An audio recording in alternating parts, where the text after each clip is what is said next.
Funky cinema review ఒక ముక్కలో చెప్పాలి అని చెప్పేసి అంటే ఎలాంటి లాజిక్లు, ఎలాంటి ఎడ్యుకేటెడ్ మైండు, ఎలాంటి ఇంటర్స్టెల్లర్ కైండ్ ఆఫ్ స్టోరీలని ఎక్స్పెక్ట్ చేయకుండా క్లీన్ కామెడీ చూద్దాము, సిల్లీ కామెడీ అయినా పర్వాలేదు అని చెప్పేసి వెళ్ళి చూసే తెలుగు అభిమానులకి కూడా ఈ బొంగులో సినిమా నచ్చే అవకాశం లేదు అని నా ఫీలింగ్.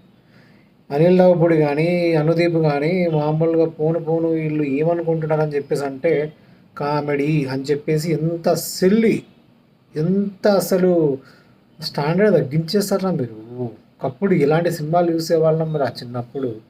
వెంకీ దుబాయ్ సీను, ఇది ఏందిరా ఇది కామెడీ. ఇప్పుడు ఇదే కామెడీ సినిమాలు చూస్తూ ఉంటే ఫ్రస్ట్రేషన్ వస్తుంది రాపండి. లేకపోతే మా లోపలనే సెన్సిటివ్ హార్మోన్స్ అనేవి చచ్చిపోయినాయా, ఒకసారి మెడికల్ టెస్ట్ చేయించుకోవాలి. లేకపోతే కొంతమంది నవ్వి చచ్చారు, వాళ్ళ లోపల ఉందేంటి, నా లోపల లేదేంటి.